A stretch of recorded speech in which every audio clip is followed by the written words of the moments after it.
Okay, 2,100 mile review of my 350 excf and all the mods that I've done to it. For me, in my opinion, was waste of money, and what has been working out. First of all the protection stuff, the swing arm protection, skid plate, the rear brake rotor, and the front,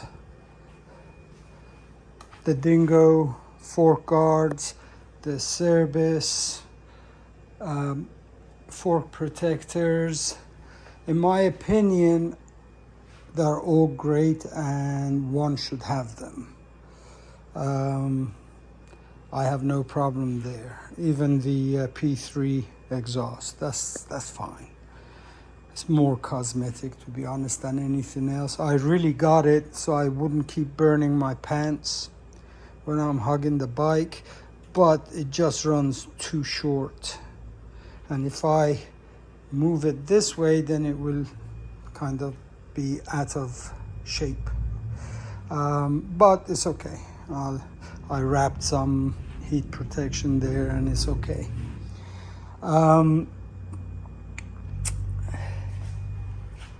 Scott Stamper. Reason I put it on there is because I just take it, I put the sub mount and then I just transfer it between the two bikes.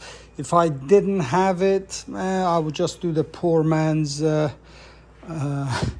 steering stabilizer by tightening that bolt first, by loosening these bolts on either side, and that pinch bolt, tightening that a little bit.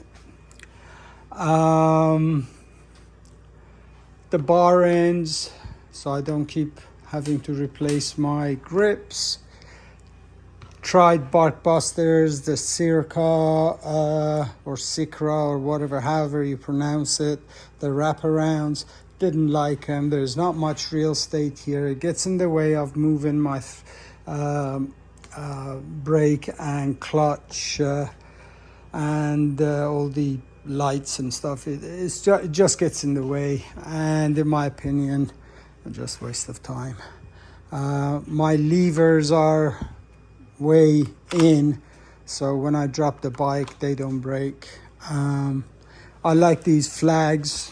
They do what they're supposed to do, which is stop my hand getting whacked by bushes. So that stuff, yes, great. The tank, yes, because where I ride, the stock gas tank just doesn't give me enough, and I don't want to carry fuel, and so yes.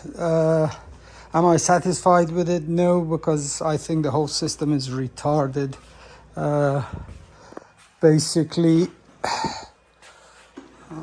I'm sure you know, the fuel pump is right around here with the fuel sponge filter, whatever is at the bottom, and then there is a little I don't know how much fuel it holds, but once your fuel drops below that level, which is roughly around here, you're basically, if you're riding on dirt, and I don't know, if you're on trails, when the fuel splashes, ends up in there, and that filter / sponge keeps the fuel from going back.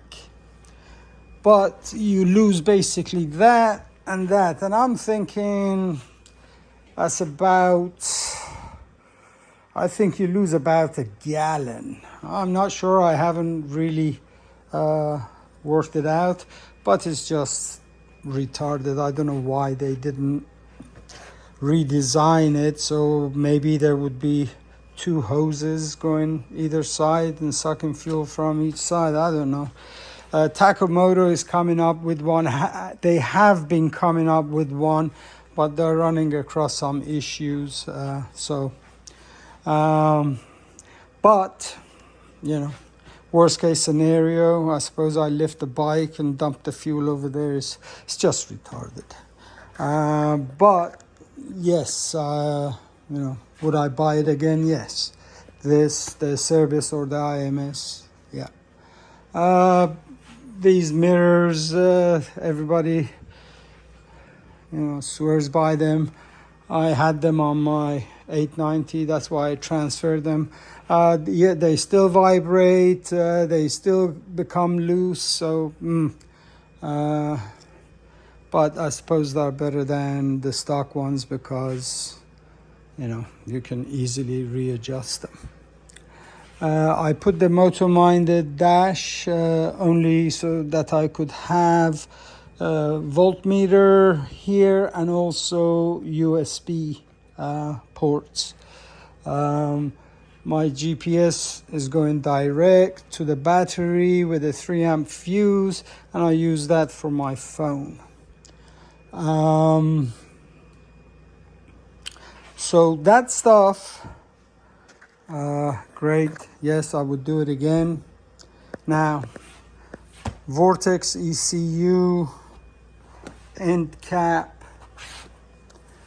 and one tooth less at the front, and the Recluse slave cylinder, and Recluse manual torque drive clutch plates.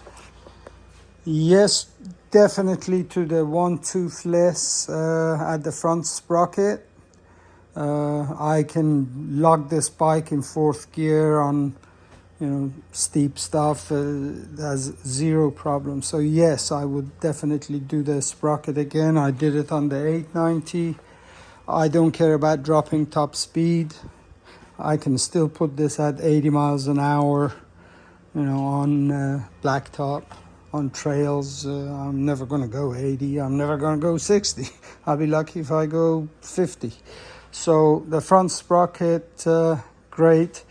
The Recluse slave cylinder for the clutch, I put that in because I put the torque drive and I heard, you know, it's good. And also, I've always had this issue of if I start the bike cold, in 1st gear, hold the clutch down, it does lurch forward.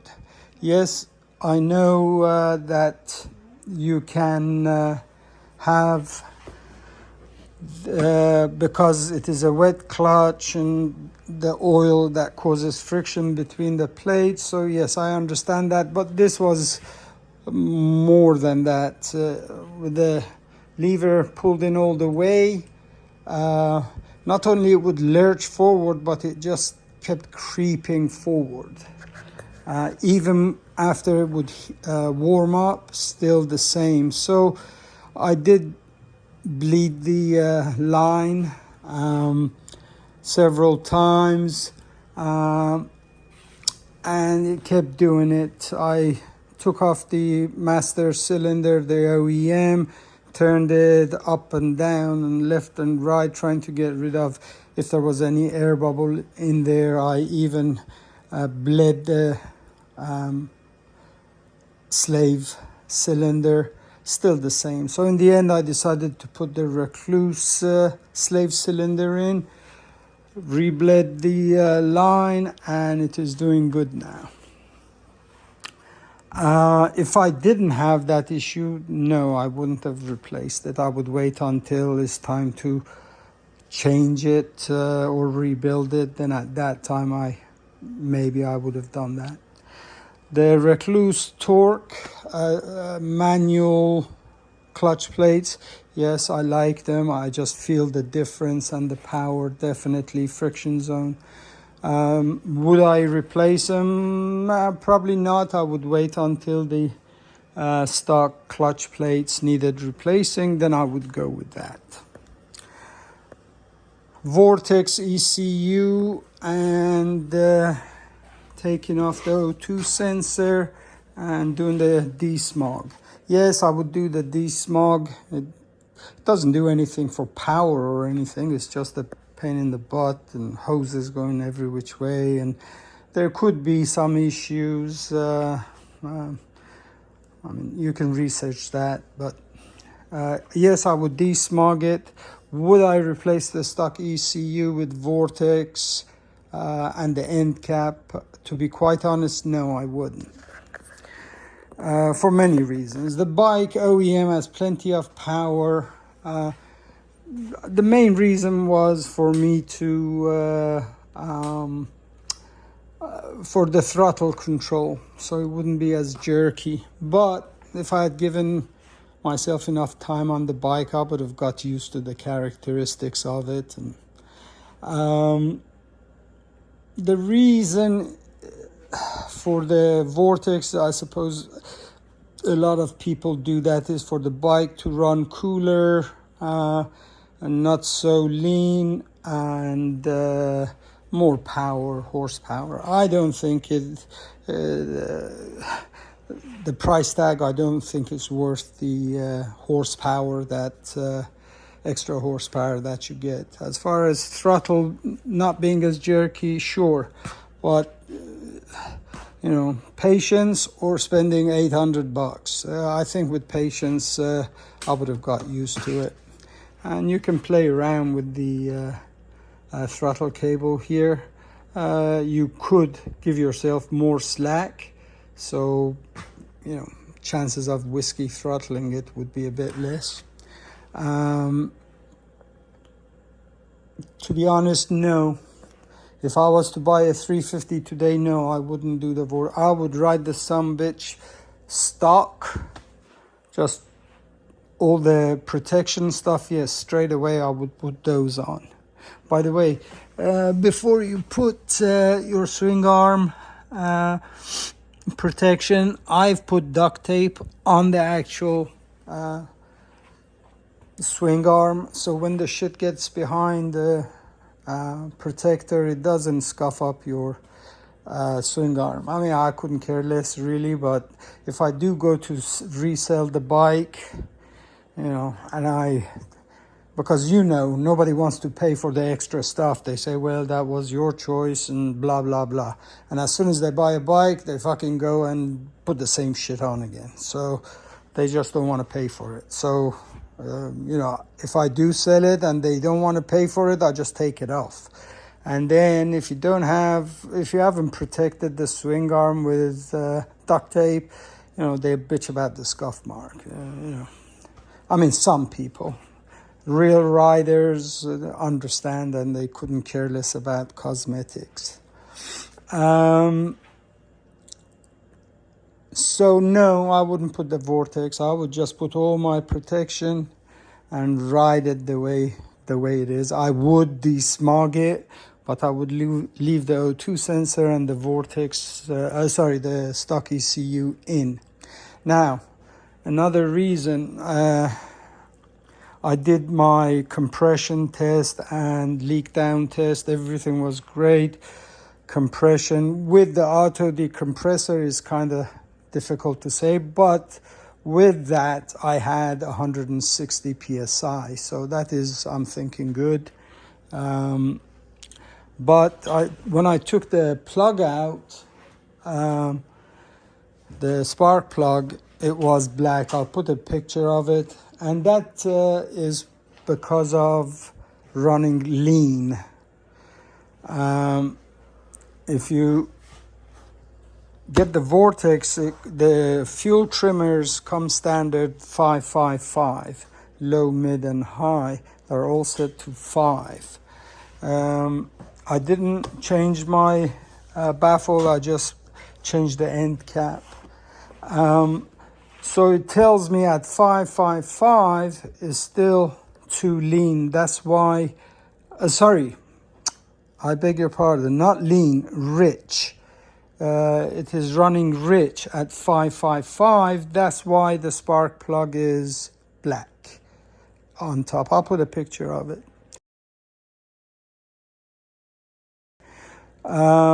So I have trimmed it down now to 334, 3 low, 3 mid, 4 high. And then I will, after a few hundred miles, I'll take the spark plug out again and check to see where we're at. So moral of the story for, I think, majority of people, I would ride the bike the way it is, get used to it, get used to the throttle control, ride it for a good 1,000 miles at least before you start changing ECU and the baffle. The baffle is, for me, is waste of money putting acro or FMF, because the horsepower gain ain't that much. The end cap probably is that's about $50. I think it is. Anyway, I'm going to shut up. But the bike itself has done absolutely great, no issues whatsoever. I love this bike. I love it so much. I'm going to make this my adventure bike. And this, the 890 is absolutely fantastic. Love it. But I'm 63 and getting a bit weak in my old age. So when I dropped this bike, picking it up with all the luggage, and I have the Moscow backcountry panniers, soft ones, and that is full, that side is full, this is full, and picking it up, especially in deep sand, I have to take everything off. It's just, basically, the bike is way too heavy for me nowadays. For, BDR rides, yeah, this fantastic bike. Luggage, I went with Kriega, the saddlebags. Small. I can carry all my sleeping gear, couple of underwear and socks, and my tools. I'm going to try a fender bag just to put the one inner tube, pump, and puncture repair kit there, and my other tools here, tire changer and all that stuff. All my luggage, and I can go moto camping for days. I just won't have a kitchen. I'll just eat dry food, and before I call it a day, I stop somewhere, eat there. Maybe some snacks if I'm, when I'm camping. So all my luggage, sleeping gear, clothes, tools, everything, I think is like nearly 30 pounds, everything. So I'm good with that. Bike has got 2,100 miles, 67 hours. I changed the oil in the forks just a couple of days ago, and oil wasn't too bad, but it's pretty easy, straightforward to change oil, so why not? The rear shock, I didn't have the nitrogen and getting the needle, blah, blah, and the tools. So I sent it to Factory Connections. They're great. They're 1 day away from me with the UPS. They receive it next day, work on it a couple of days, send it back. So within a week, you will have it back. And I asked them to put this X-Trig preload adjuster. Beating the crap or that wrench to change your preload. Yeah, it's pricey. It's, I think, $180 or something, but it's okay. I had them change the spring because with the gear I weigh 205 pounds, and the stock spring just was too soft. This is a progressive spring. Didn't have it revalved, reshim, nothing. Just changed the oil and any of the internal components that needed changing. And when I talked to them, they said it wasn't too bad at all. Next time maybe at 100 hours instead of 67 hours. I'm waiting to get a protection for the clutch side and the stator side, but nobody makes it for this guy yet. So I may end up just putting the Recluse, changing the OEM cover with a Recluse cover. And that gives you, I think, 30 milliliters extra of oil. I just have to make sure, since it is fatter, it's not going to make me have to change my brake pedal. These are stock, they're great. I don't want anything bigger, larger. When it is time, I just refile these. And when it is time to change them, then yes, maybe I'll go with something else. I don't want anything bigger here either. So I don't need to run safety wire for this. I know a lot of people do it. I used to, but I never needed the safety wire. I repacked the swing arm bearings with grease. Be very careful you don't lose these needles, whatever you call it, needle bearing.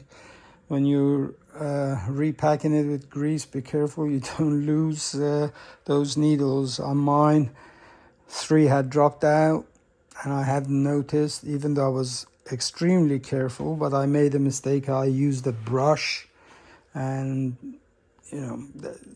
use your fingers, because if it gets stuck to grease on your finger, you can feel it, but on a brush you can't. So I put it all back together, went to work on the bench for something else, and I saw the couple of needles. And then when I put my hand in the grease, I felt another one. So I had to take it all back out again, put the needles back in, repack it, and put it in. Valve check. Yeah, I should have done it. I don't know when you're supposed to. I think it is 1,800 miles. But I just checked it a couple of 100 miles later. I don't think that makes any difference. And it was within spec, both sides. So I will check it again at 3,600 miles and we'll see. So as far as the bike itself, is absolutely great. Love it. And I gave you my rundown. Tail tidy kit, nah.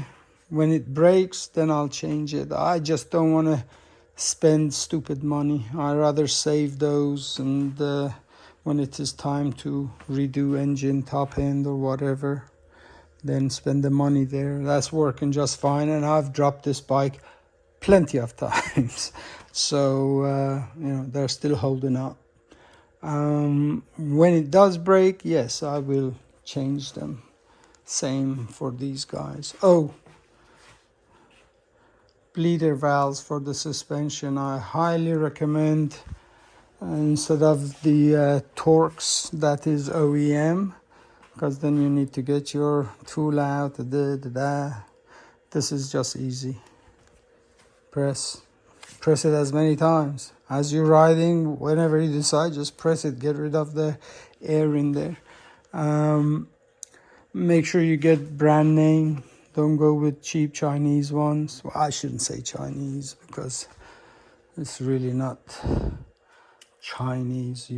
Apple makes their products in China, but they seem to do fine. So just cheap stuff. This is STR. They've been doing good, and I've got Motion Pro on this one. I think I like the Motion Pro better, because with these they give you a little tool to tighten and loosen it, whereas with the Motion Pro you can just use a flathead, because it presses the spring down, and then you can use a flathead to install and uninstall. You need to uninstall it when you go to work on the suspension, because the tool for the top doesn't fit. So yes, that's it. Oh, I put that golden fuel filter here. And then the hose, I changed the clamp. So when I go to take the tank off, I take the hose from the tank, because that hose is a bitch to reroute back in here. So I just unhook it from there with the plug. That way the hose stays in place. So the only thing left for me protection wise is the stator cover and clutch. Everything else is fine. Stock OEM bars are fine. Since I put this guy, it raised it. I don't like handlebar risers, but I had to with this. It's okay. It's fine. I'm 5'10", so I really don't need risers, but I live with it. It's not as comfortable standing up on this guy than it is this guy. This guy, I stand on this all day long and I'm great. This guy just gives me neck ache and all that. So I sit quite quite often. Unless it gets really gnarly, then yes, I stand up. Chain I haven't had to change yet. When I go to change, I'm going to change the rear sprocket to steel. It is aluminum. I want to put steel, and I'll use OEM chain. Oil, I change oil. You're going to cuss at me, but I don't know, probably every 500 miles. I mean, up to now, I have done 8 oil changes. So, how much does oil change cost me? $25. Filter and oil. I use the Moto 10W50, whatever they recommend.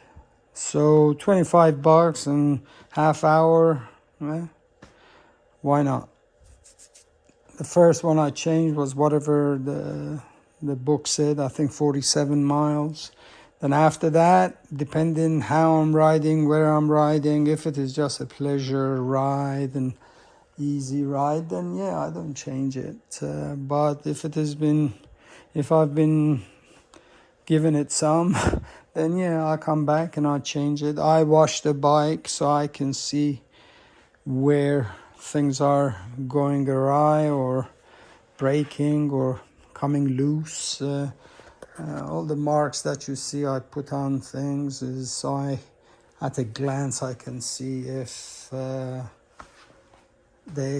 bolts are coming out or not. That's it. So my 2,000 mile review would say, would I buy this bike again? Absolutely, I would. People ask me, well, why didn't you go 500? Because weight-wise and all that, they are very much the same. And because I think moving mass, the 350 just feels lighter, I think. I test rode a 500, but I ended up just going with the 350. And if I had to buy one tomorrow, I would buy a 350 again, just without all the ECU changes.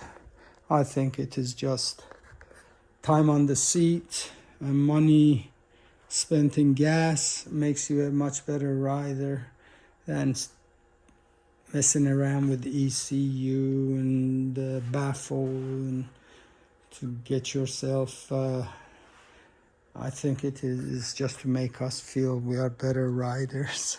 And besides, I did it because I like tinkering with things. I probably am going to take it out and sell it and put my stock ECU and the O2 sensor back.